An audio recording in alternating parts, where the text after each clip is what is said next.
folks. Today's podcast episode is an interview with our daughter.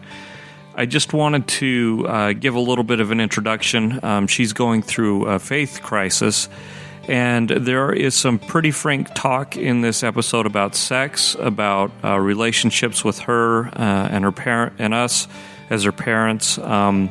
So just a fair warning, I think this is a really good episode. It provides some good talk and insight. And obviously, the way we handle this faith transition is not necessarily a dictation as to how you need to handle a faith transition of your child. But we wanted to provide a model and some thoughts on just what we think and what we're going through with this, especially Naomi, who, as a believing mother, is seeing her daughter go through this difficult time of her life. So, enjoy, and I would recommend listening as a couple or as a parent before you include any teenagers, just because some of the subject matter is a little heavy. That is all, and enjoy the episode.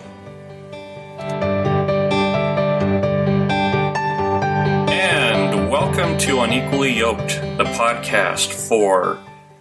Let's try this again. And welcome to... What is our podcast name? What is it for? Mixed faith couples? Yes. Okay. Ready? And welcome to Unequally Yoked, the podcast for mixed... Oh, gosh, dang it. Welcome to Unequally Yoked. Okay, welcome to Unequally Yoked. Okay, we're going to do this one more time. Okay. And welcome to Unequally Yoked, the podcast for mixed faith marriages and their families for this episode. I'm Neil Winters. And I'm Naomi. I'm Maya. Maya, tell us who you are. I am your daughter. Oh. Nice to meet you. You too. Glad to have you. Welcome to the podcast. So, Naomi, I want you to start talking about why it is we're interviewing Maya, and we can go from there. Yeah. Well, first let me say, I did not realize this would be a real thing. We've come from laying in bed and just telling our story of meeting each other, and I guess we're doing this. But anyway, this will be fun. So, Maya had let me know a few things for a couple weeks now when I've been trying to get her to go to church. She's been giving me a hard time, and I've just kind of been like, well, you have to. That's Dad and I decided. That's what we're doing. We're taking the kids to church while we live here. That's what we do. And I could see that was just really pissing her off, I guess, is what I would say, right? Yeah. Yeah. So at first she would say things like, well, I don't want to let you down. And then she'd say, I guess I'm just not feeling it. And then finally on Sunday, her older sister started explaining things and realized that there's just a lot of things that she believes are different. And that when she was going to church, she was being angry. And I found that it was really hard to talk about it and imagine that there were a lot of hard feelings for you, Maya. Yeah. I guess. I don't know. Sometimes people would, talk and they would say something and I would just kind of be like, I'm not sure if that's completely correct. I don't know I don't think that that's completely true. Are you talking about, doctrine? Well, kind of. At church. When they were talking. So when you started having those feelings, were you worried about what that meant for your relationship with Mom and Dad? Well, yeah, I was kind of worried. Not necessarily Dad, but I was worried that you would be, disappointed in me, and I was, kind of a little bit freaking out, she's going to force me to come to church, and it's just, I'm going to be angry, and then she's going to be disappointed in me that I'm not feeling the same way about things. Yeah. So, were you afraid to talk to me? Yes. You didn't want to let me down. Mm-hmm. And tell me what was different about Dad. Why were you not afraid for him to tell him? Because he has told me multiple times. He's told me I don't care what you do, I will accept you. And I've seen it that he won't judge me. Yeah. And it's not that you're going to judge me. It's just, I know that I'm he your won't. mom. Yeah. It feels like it. Yeah. I know that you I get won't. that. I just feel like you'd be disappointed in me because you're so strong-faithed. And then, with Dad leaving the church and kind of knowing what it feels like, how it's kind of the same way, I'm not as worried about that. Did you worry that I would blame Dad for it? Yes. You worried about that? Mm-hmm.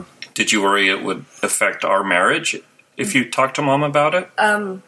Yeah, I was afraid that if I had, told Mom and been like, I don't want to, then it would be harder because it would be, first you've got Dad leaving the church, and then I would be afraid that you would be disappointed if I left the church, and I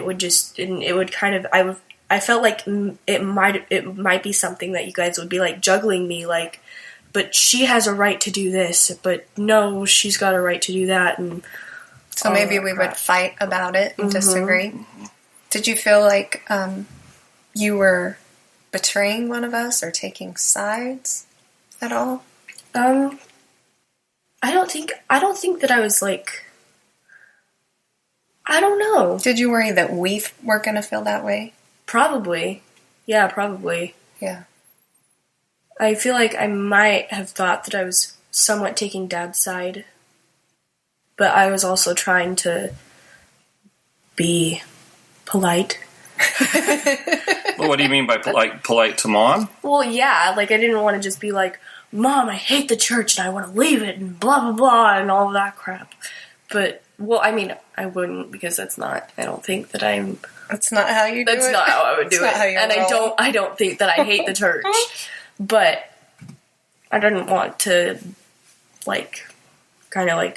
just splat it on her. And So, can we talk about some of your concerns, some of the reasons why you're having issues? Is that appropriate? Mm-hmm. Yeah, sure. I don't know. We kind of have to decide what's pertinent to... Yeah, we can edit in and out as it goes. Let's go and What see does pertinent mean? If it has to do with... Pertinent means having to do with what we're dealing with. Because the direction we're trying to go is more dealing with feelings and emotions of differences, not necessarily what the differences are or how we disagree.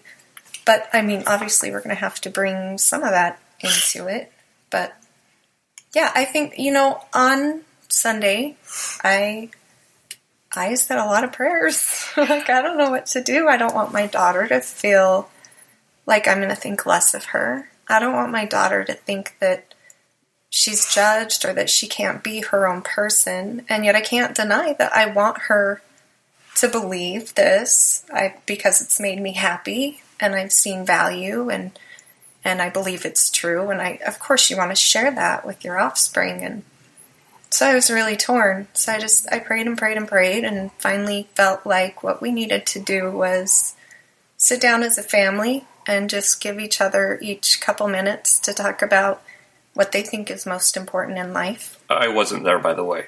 Yeah, you were off running errands. Yeah. Or I would have had you there, really, Okay. honestly. Yeah, you weren't doing that to exclude me. It just didn't work out. Yeah. Mm-hmm. So, but the kids, when Maya was going to go, were about ready to interrupt. And I had to stop them. They were going to argue and say, yeah, but what about this? Because they didn't like something. They weren't agreeing with some of what she was saying. And so I said, wait, we may not agree. Let's let her tell us what's important to her and understand. And I found it very enlightening and bonding. Tell me what it was like. Was it hard for you to do that? Were you scared of how we were going to respond? So I was a little bit scared to tell the kids because I know that they're so young that I was afraid that I didn't want to ruin their testimony and I didn't want to... Their impression. Sorry to interrupt you. I don't think our listeners know what our children's situation is. We have 5 kids. 5 kids? Maya is the second to the oldest. Mm-hmm. She is 15. we have 3 girls. One's older than her, one's younger, and then 2 younger boys. Our youngest is 7. Which is going to be a whole new subject. Which will be hard because in our religion, 8 years old is when they choose whether or not they're going to get baptized. And choose is a subject to talk about between Neil and me. Yes, and we'll talk about that later. But anyway. Well, I was afraid that I would ruin their testimony. I didn't want them to, see, big sister's feels this way. I didn't want to like ruin what they thought, because I think that they should do what they believe, and if they believe that they want to follow this religion, then I'm not going to stop them. And I was afraid that I would, twist their minds and screw them up. Or that I might think you're doing that. Yeah. Yeah. So I was trying to keep it, at least a little bit under so then they got the gist of it, but it wasn't like, oh my goodness, my big sister is a sinner or something. Yeah, she's been misled. Yeah. Satan has gotten hold of her. Yeah, that's tough. Mm-hmm. So here's my hope, that after we have this talk and it's very open and raw, and we're really opening ourselves up here to some personal things. Hopefully our listeners are kind. Don't get too much in the middle, because we're not suggesting the way we work things out should be the way you work things out. We're just playing it out how it goes and hoping that somehow it's helpful. So that being said, I'm hoping by the time we finish our talk, because we haven't really gotten to talk about this and talk about your feelings of what happened, that you'll feel like understood and that heard, and that maybe we'll have a better understanding of what you need from us, and hopefully you'll know that you can't disappoint me. Yeah. That I love the crud out of you. What have I told you since you're a little kid? There's nothing you can do that will make me stop loving you. You say that all the time, I can tell, because that look in her eye said, I know exactly what you're going to say, Mom. The things that I remember are, you get what you get and you don't throw a fit. Yeah, that too. So let's talk about I want to talk about some of your concerns, some of the reasons why you feel the way you feel. Mom told me that I probably would disagree with some of them, and that she disagrees with some of them, so I'm curious where you are right now. Okay, well, first of all, with the whole gay thing, I don't think it's a sin. And I do think that it's really cruel if you tell someone, like, oh, you can have those feelings, but you can't act on it. And it's like your whole life you love someone, but you are forbidden to do that, and you can't take control of that, Right. And that's just something that bugs me. And I'm not saying that every person in the religion does this, but there are some people who are like, oh, it's a sin, and they're all hating on them, and that bugs me. Have you interacted with people personally that have done that? Most of my friends, they aren't like that. Like, I've talked to people, like some of my friends who are in that religion, and they've said the same thing. They've said, like, I really don't think that people should be hating on that, because that's even, like, if you look in the Bible and the scriptures and stuff, it says, you look how many times it says, like, don't be gay or blah, blah, blah. That's, like, once or twice. But if you look in the scriptures and you see how many times it says love one another, that's, like, countless. So, Amen. So sister. Yeah, so that's just, like, honestly. Yeah. So that is one thing that bugs me. But, yeah. So, interestingly, this Saturday, I'm going to be volunteering at the Hickory Pride Festival. So if you want to come, you are welcome. But I'll be at a booth there. So Now, I'm up a creek with with the religion because, I got real honest with you on Sunday and with myself and started saying out loud things that I was starting to think and believe that were a little off the stray of the exact doctrine of the Do you feel religion. comfortable talking about that? Yeah. And so, it is. I'm having a hard time with the doctrine officially, as I understand it.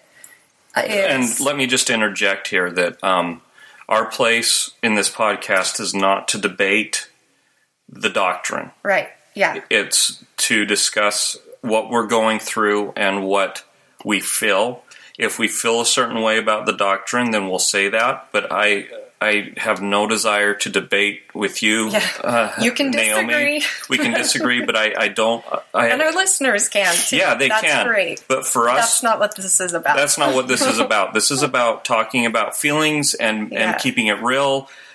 So with that said, go ahead. I just want you to feel comfortable sharing, and then I'm not going to jump down. Giving this as background. Yeah, just pertinent background. So anyway, obviously there's been some subjects where I've had a hard time and questions myself. The official doctrine is that it's not God's plan, that God's plan is marriage between a man and a woman, and that is what is God's way. But the doctrine is also absolutely, you do not treat anyone poorly or differently, that they are just like us. We are all sinners. We are all in the same boat, children of God, and love is what it's supposed to be about. Unfortunately, there are people, and people aren't perfect. And so, yeah, that happens. So, I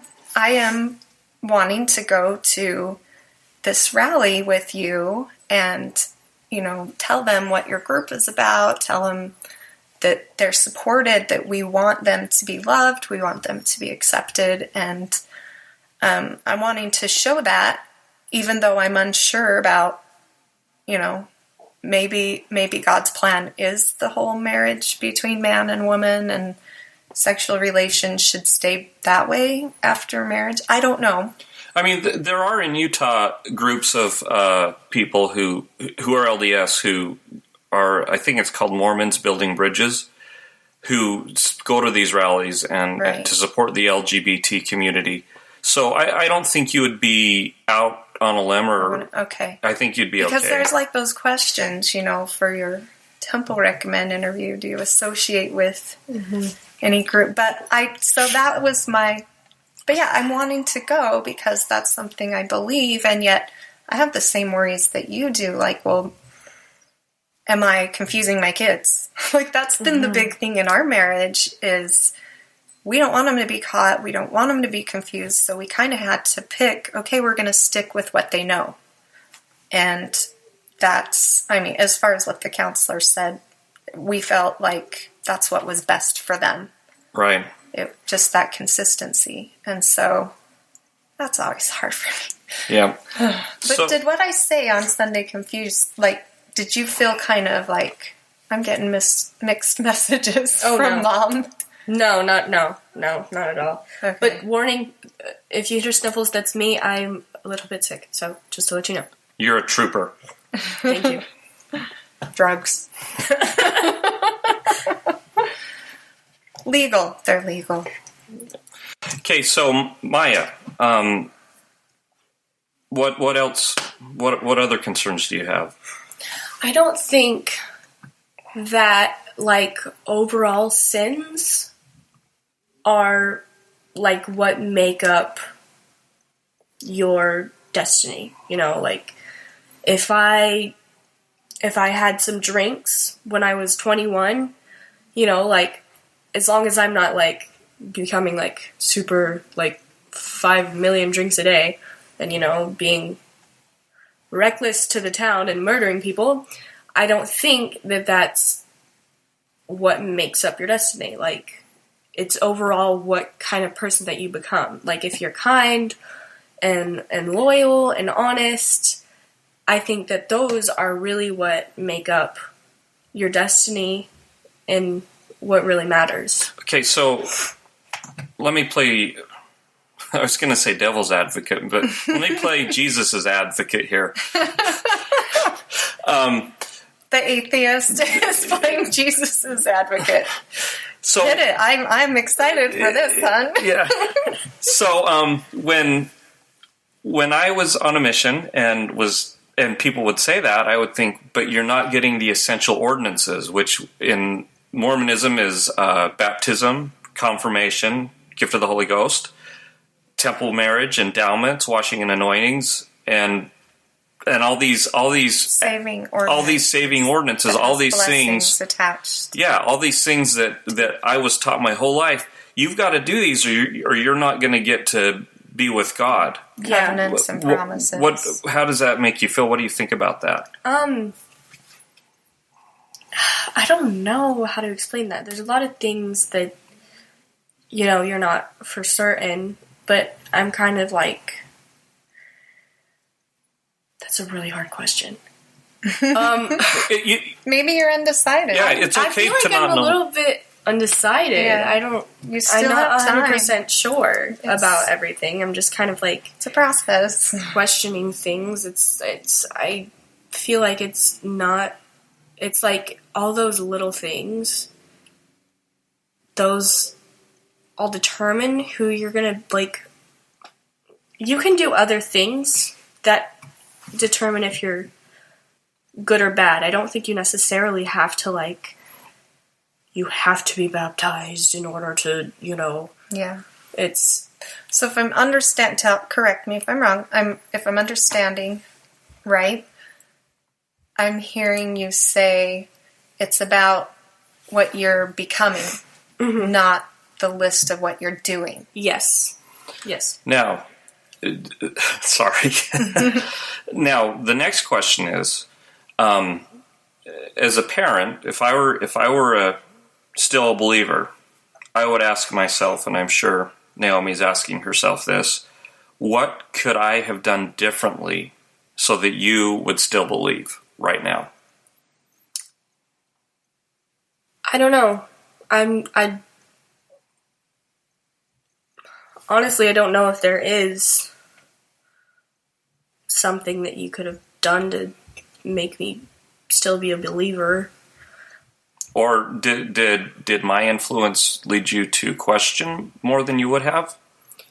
Honestly, a little bit, probably. I'm not going to say that that's the whole reason, but I do think that was a little part in it, kind of I totally blame you, hon. It's all your fault. I'm just kidding. You'll be getting a whooping now. I'm just kidding. I'm totally kidding. If it was a whooping, he'd like the kind I gave Oh my him. goodness, mother. Okay. Anyway. Okay. I forgot what I was saying. So we were talking about whose fault it was. Okay, whose fault it was? I would say that it's me, because a lot of the people that I hang out with, that influences a lot of things. So, it's not all your fault, Dad. Yes. Here where we are now, there are definitely not as many Mormons walking around, and even in Utah, there were people who were Mormon, but they were still not Jack exactly Mormon. They were wrong. They Mormon. were off. and they kind of saw the other Mormons who were really strong testimony. They would call them Molly Mormons, and Make fun of them. they wouldn't necessarily make fun of them, but the way that they talked about them made me feel like I didn't want to be that. Yeah. But they weren't making fun of them. It wasn't making fun of them. It's just the way that they talked about them. It's not making fun if you're telling the truth. Yeah, right? Yeah. So, yeah, I mean, I've gone through the list. What could I have done differently? Maybe if I hadn't told her all of my youthful indiscretions, and maybe if I'd been reading scriptures more with you. Well, maybe you only told me that. Prayers. You only told me that stuff because of how I've acted. That's what I think. True.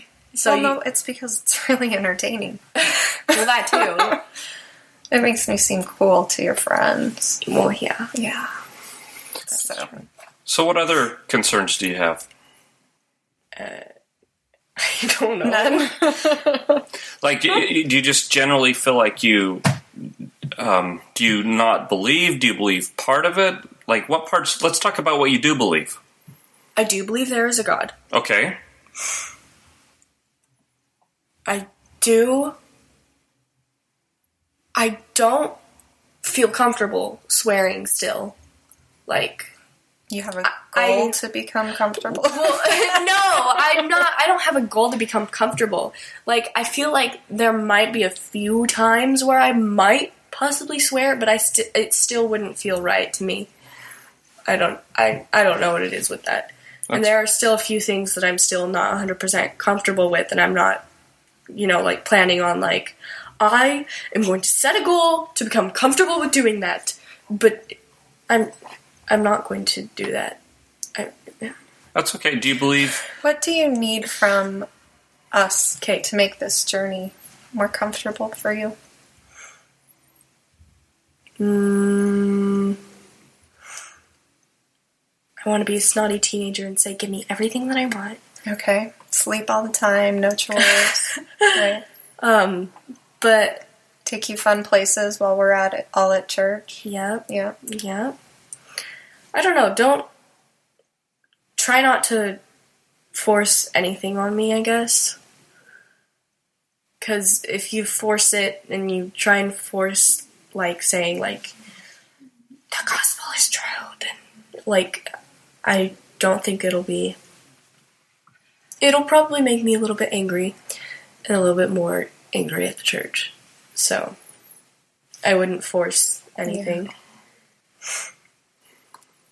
Can you think of anything else? Because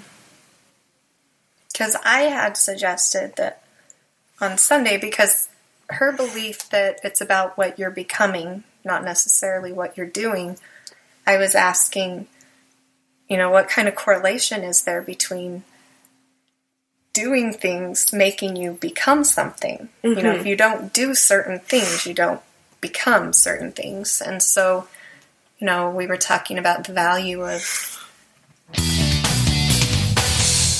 Okay, so what were we talking about? So I had suggested that on Sundays we take a little bit of time to refocus on our personal goals and to maybe talk about some of the things that are meaningful to us, just because taking that time in your life to focus and to, remember what's important, make some new goals, I think that's the way that you become what you're aiming for. Yeah. If you just ignore it, if you just it's in the back of your head, you don't necessarily make the choices that get you there. So, so you said you'd be open to that, and that was why we sat down and did that first talk. And so I was just thinking before the rest of us go to church, we'd take a half hour or something, talk about something that we have in common. I don't know, this week we can talk about trying not to be prideful towards other people, or we can talk about honesty. I mean, we can talk about whatever you're thinking is important in your life right now. Yeah, I'd be comfortable with that. Yeah. Do you have a topic you want to talk about? Well, I do want to say that, I do think that actions can determine who you are. But the thing with that is, I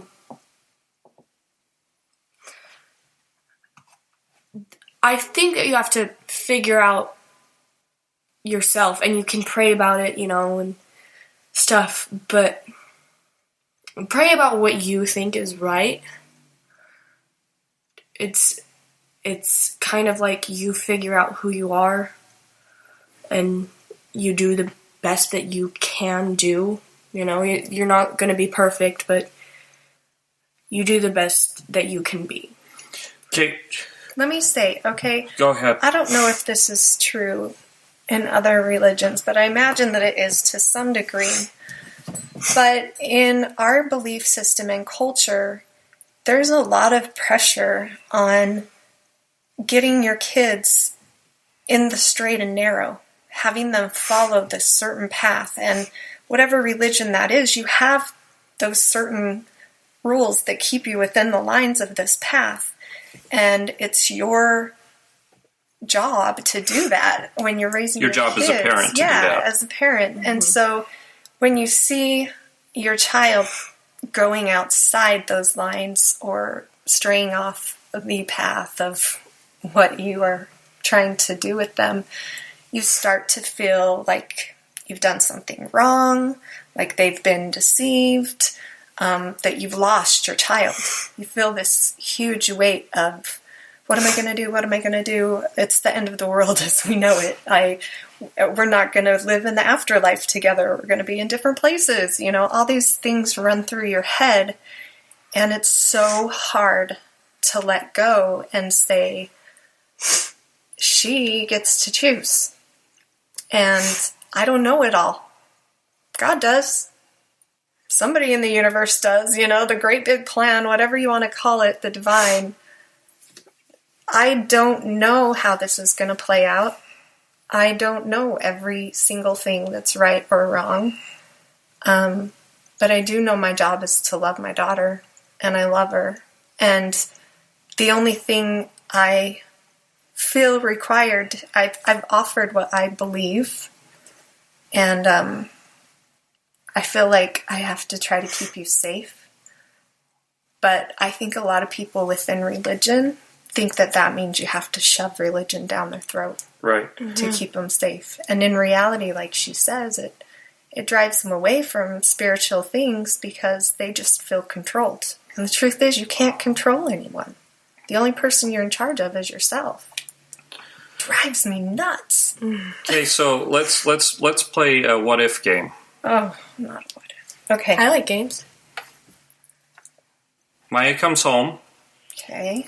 And says, Mom, I've fallen in love with a boy. Right. Ooh.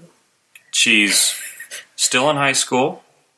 You have Maya's attention. Right. She's 17 years old. He's 18, but they're within consenting age.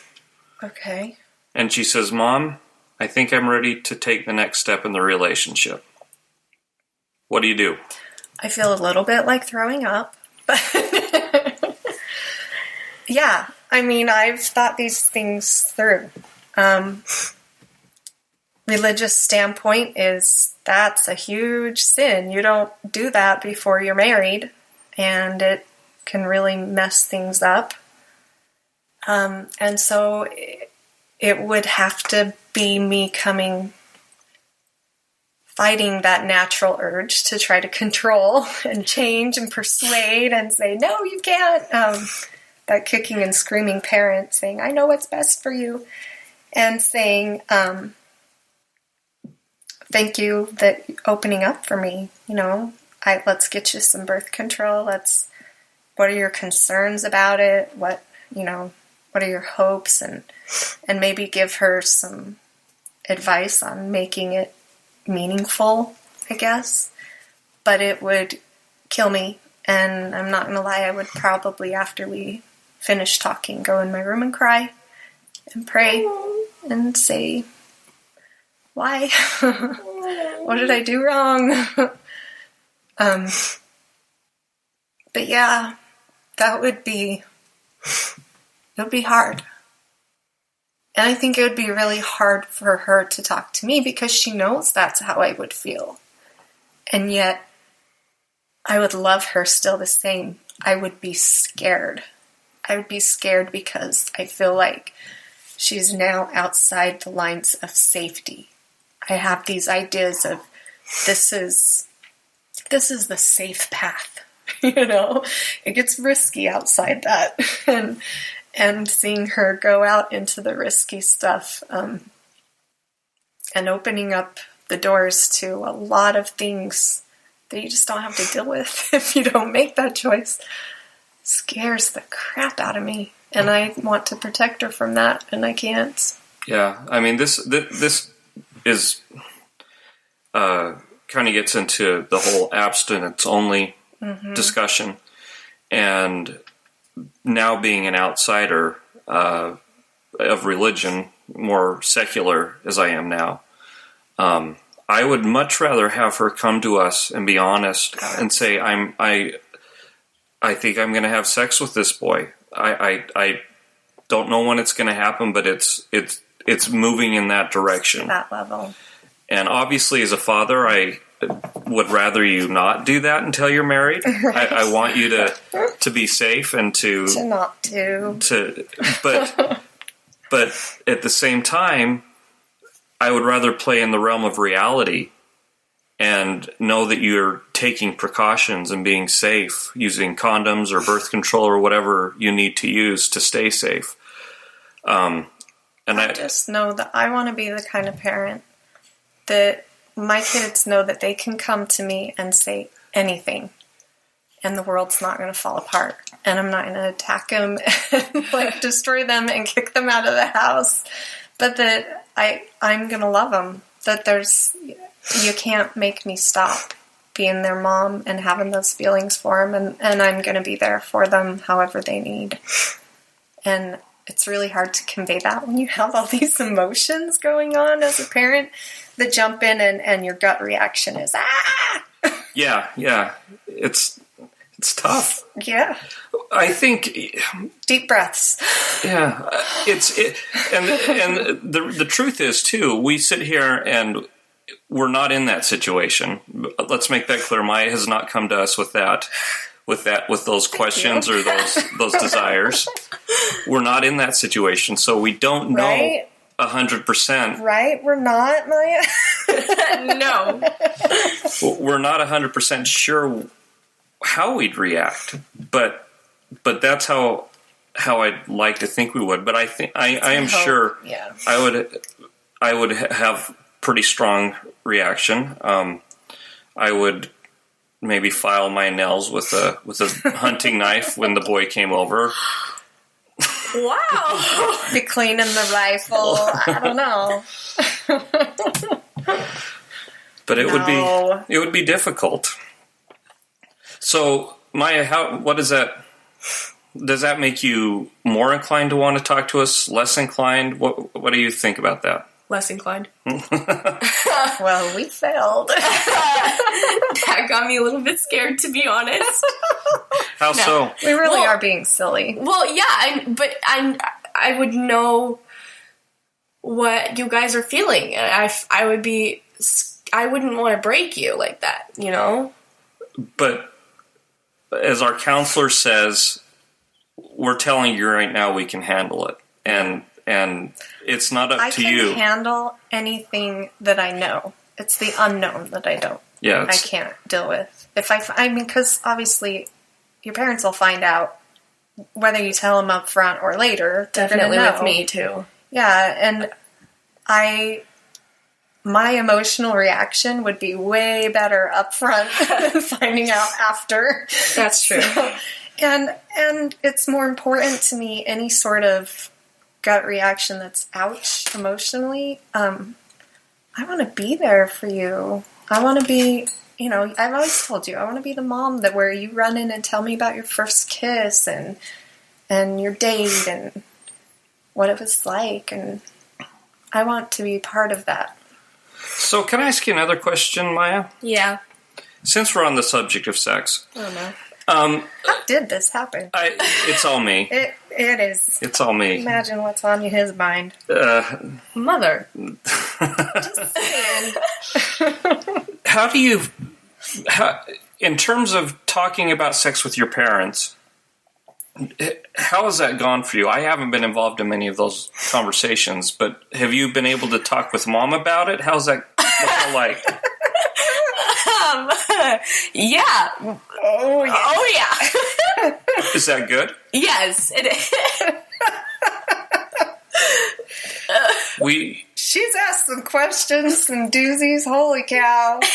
Well, I would rather learn it from my mother than my friends who knows how reliable it is. So yes. How important is it to you that you're able to go to your mom about that? Very important. And I've learned that it's I feel very grateful that I can actually like talk to you guys and not be afraid, because a lot of my friends, they're like they can't talk to their moms or dads like that, like it's like, dude, what? And I'm like, yeah, my mom's like my best friend. And yes. I knew I had friends. But I'm really happy that I can actually like talk to you guys instead of, being weird and crazy. That's cool. Well, weird and crazy is cool. Well, yeah. In that way. Yeah, I do have to say, hon, you are so good at listening to the kids in this non-judgmental way, and just letting them talk and asking questions, and then saying, no, that's okay, and I know that that's something some of the other kids have said before too, and I've really noticed that it's been modeled to me how to do that by my sweet husband. So, oh, thanks. I look up to you for that, Neil. Thank you. I feel so special. You are so special.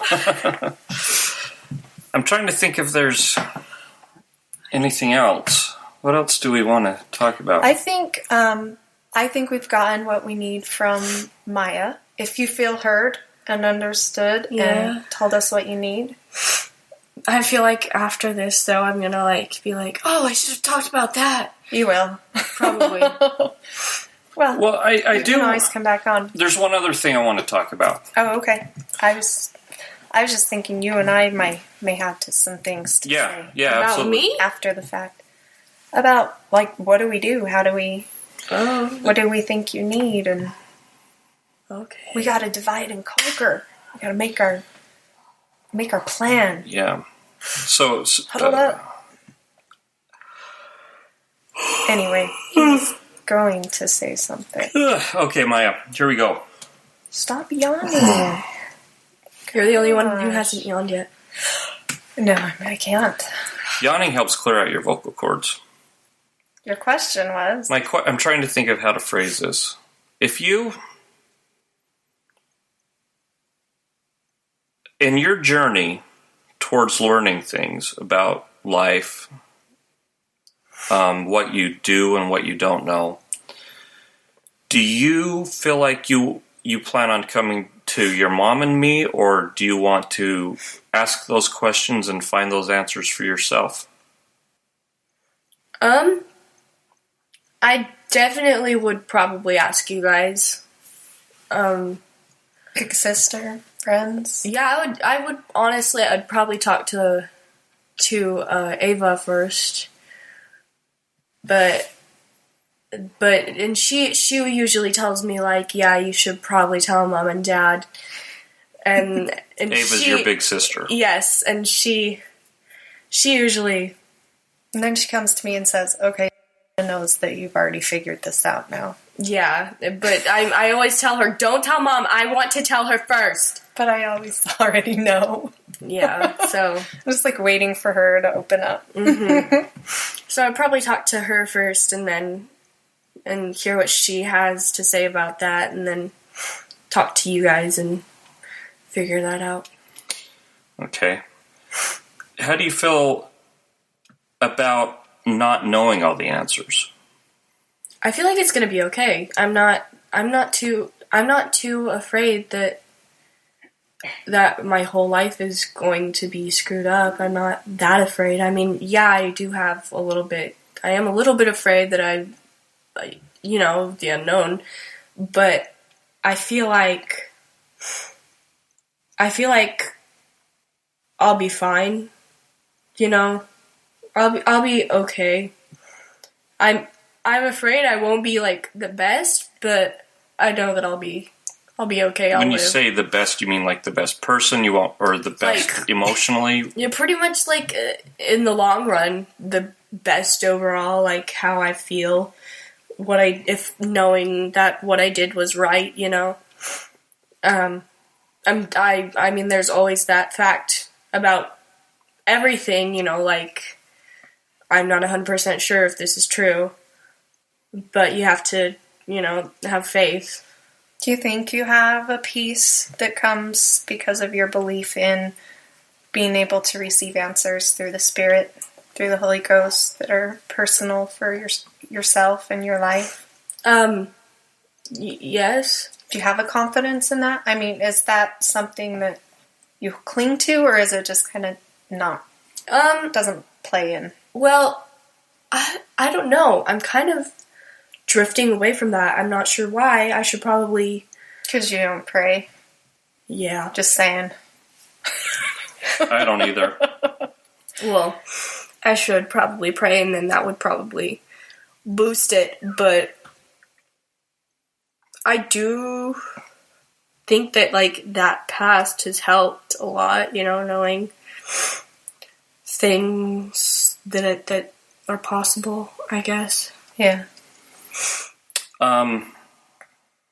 You've had your patriarchal blessing, right? Yes, I have no idea where it went. What do you think about that? I don't know. Okay. I haven't You don't need to. We don't need to to analyze know. it. Yeah, I You don't haven't need to know. really thought too much about that. It'll come. This is time to pepper our daughter with questions session.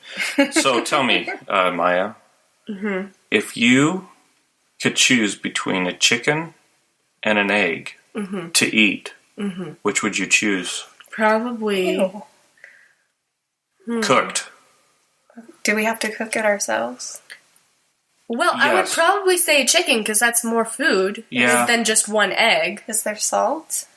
Yeah, any dressing that you like. I mean, like It would in a be survival there for- situation, I would say the chicken.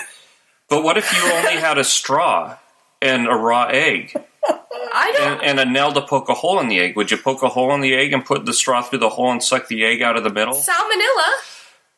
Do you eat brownie mix? No. Cookie dough. Occasionally. Yeah. Yeah. Not as much as the other kids. You still eat raw egg. Wait, is there raw egg in frosting? No. No, usually not. Wait. Okay, you go ponder on that. Okay. Dad and I will, Gossip about me yeah. when I leave. Yeah. Well, you'll be We're able to gonna- hear what we say we're gonna because cuddle up. you're gonna hear it Let's wrap after you things leave. up. Yeah, we're gonna wrap things up, but Okay. You can stay in the room if you want. Are you afraid? Yeah. I'm just gonna mute your mic. Okay. Wait, right now? Say bye. Goodbye! She is now muted. Dang it. Dang it.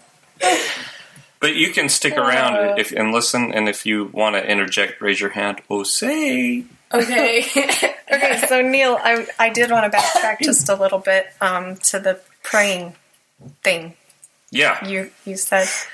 I was not trying to. I am afraid that I was misinterpreted. I feel like if you're wanting to seek some sort of spiritual guidance or guidance that is outside of logic, you have to actually do something, whether it's meditating or going to the woods. You have to take that time to focus your mind, your thoughts, your energy to actually feel that or experience it. So Okay. I wasn't saying that's something an atheist can't do, or that I didn't take it like that. you have to, I was just that making you're a point that I heathen don't if- pray. that you're a heathen if you don't pray, and no wonder why you don't feel the Spirit, But, okay, so here, But there are members, I'm sure, that would, well, and people who would. okay, so the other thing, not so much about whether or not we pray or whether or not we believe in prayer, is I think folks listening to this will say, well, the the believing parent was trying to lead Maya down one road, while the unbelieving parent was trying to lead Maya down another road. Maybe we were. Maybe we were. Is that wrong? Is that wrong to do that? It'd probably be better not to, but I don't know. We have to. Can we stop ourselves? I don't think we can. I don't think I can either. But we have boundaries, right? I think so. I mean, that's what we're always constantly trying to decide is deciding on mutual boundaries of what we can both live with. Yeah. So this whole thing on Sunday started with the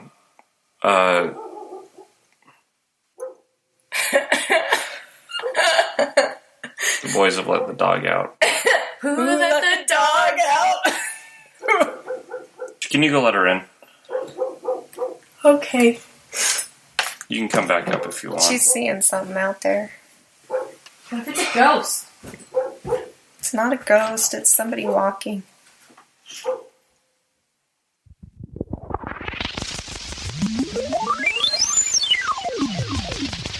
So anyway, what was I saying? I have no idea. Oh, boundaries. The reason why this whole subject even came up, I think on Sunday was Naomi and I had gone to meet with somebody in the morning, and we're on our way back, and we called home. I called Maya specifically and said, "Get ready for church." And Naomi said, "You've got to go to church. Period. Here's how it is. Here's how it is. What's going on?" And I said, "Well, even if you don't go to church, you need to get up and do things." And then we hung up the phone, and Naomi said, "Well, I thought we agreed that you would make her go to church." Yeah. And Well, not make her, but that's the way I took it. yeah. I'm very careful with how I word things but yeah, I mean, it was agreed that that's what was going to happen. Right. In the house. And do you get upset when you feel like I'm undermining? Do I undermine that? You are very good at trying not to. But I have taken, like when we hardly ever. But when we first started this arrangement, I would help get the kids ready for church. I don't do that anymore. I usually leave before they get ready or check out. Well, and honestly, I would ask you to help, and it was pretty obvious it was begrudging and angry. Yeah. So no. Mm-mm. Okay. So let's talk a little bit about your feelings with this whole discussion and my feelings and...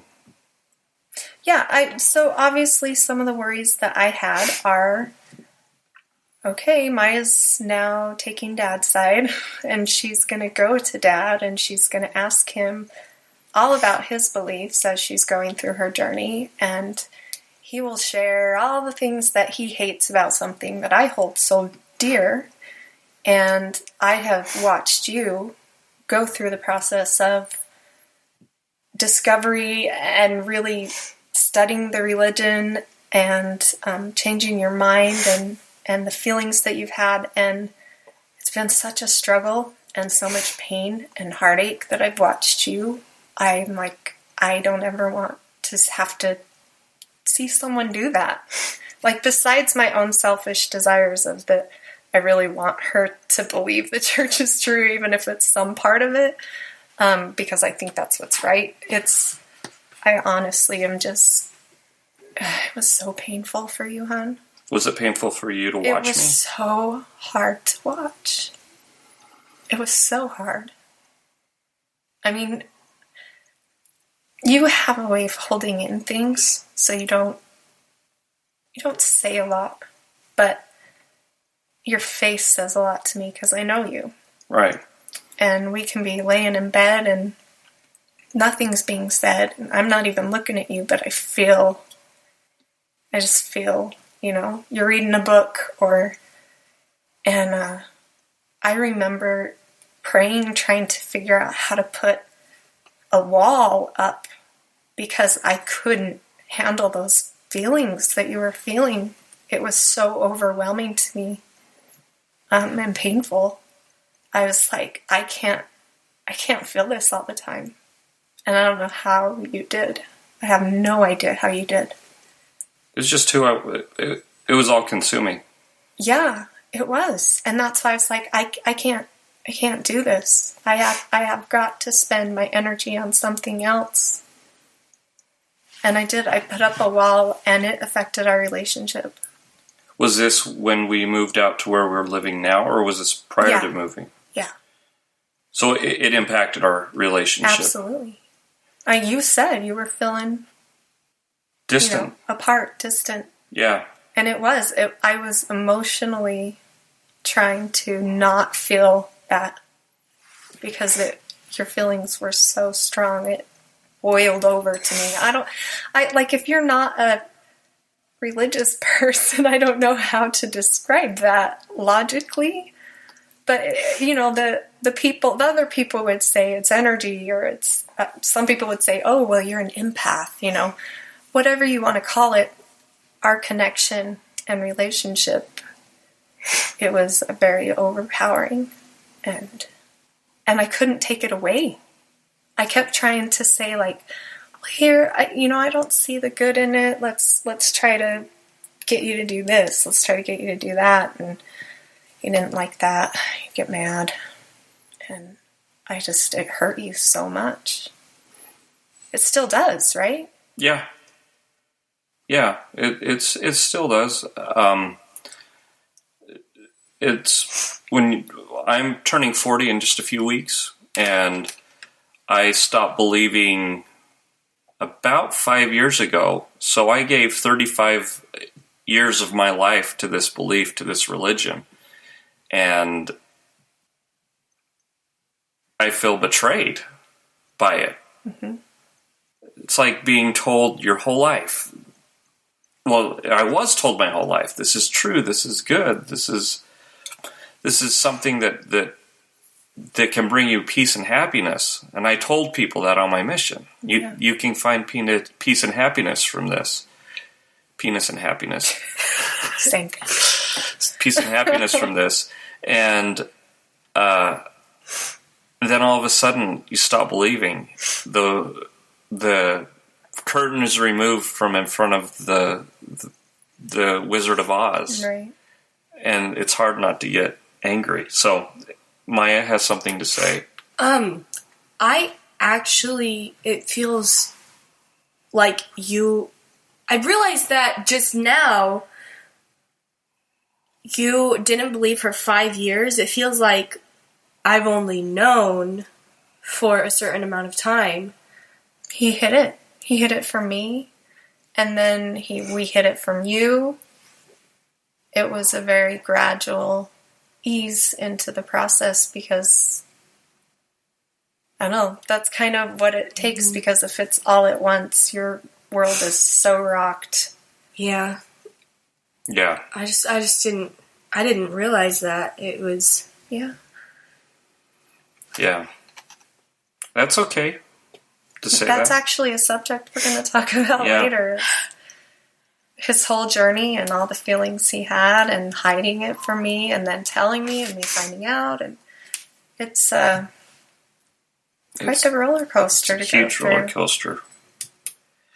So I think we should probably wrap up this session. I definitely hope that my kids at the end of this will know, and I'm going to have to reassure them more often that, man, I love them. That there's just, they can come to me with anything. They can say the weirdest things. They can tell me what they've done. They can think that I'm totally going to be disappointed and think that they're horrible people. But in the end, I'm their mom. And I love them to death. And they're always going to be my kid. And I'm always going to think they're great. Always. And I'm going to be there for them no matter what. And I want to make sure that my kids know that. That's the bottom line. And I believe that that's how God feels about us. And I want to mimic that. I felt that in my life from my parents. I've felt that in my life from deity. And I better make sure that my kids feel that for me. Because it has served me well. Yeah, and I can echo that sentiment. I feel very strongly that our kids, need to know that we will love them no matter what, and that we're there for them. We've got their back. The world might be against them, but we will still be for them, and it doesn't matter. We'll still love them. Heck yeah. That doesn't mean we won't be disappointed occasionally, and want them to improve on things. Bad actions. Yeah. Yeah, it doesn't mean that But they are not a disappointment. They're not a disappointment, but I just want to make clear that we're not passive parents that say, go and do whatever you want, kids. Yes, we love you. Be free. Be free. Go out and run naked through the street because we know that will make you happy. No. That's not love. That's not love. We do draw boundaries. We do want them to do what's right, and we do want to have consequences for them. Keep them safe. But at the same time, they need to know that they're loved. Yeah. So, okay. And in the same token, not the whole keeping consequences, but I think that has been one thing that has strengthened our marriage a lot lately, is reassuring each other that the world's not going to end no matter what you say or tell me. You don't have to hide it. Yeah. Because I love you and I'm sticking around. Same here. And it's made a big difference. Yep. So tell your partner, go home and say I love you. Whatever you say, I can handle it, and we're staying together, and then have a great night. Yep. Anyway. No, daughter, you did not hear that. Oh my. Okay, so that's it. We really appreciate you listening, and go out and like us on iTunes. Give us a 5-star rating if you feel so inclined. Leave us comments on our Facebook page. Let us know what you want us to talk about. Yeah, this is we're on the beginning of something exciting. We're happy to be sharing this with you, and if you have issues that are coming up in your family, we would love to hear about them and do some research or find some specialists to come on and talk about it, because chances are, if you're feeling it and going through it, there's someone out there too. Yep. So let's band together, be each other's support system. Yep. Okay, have a great week, and we'll talk to you later.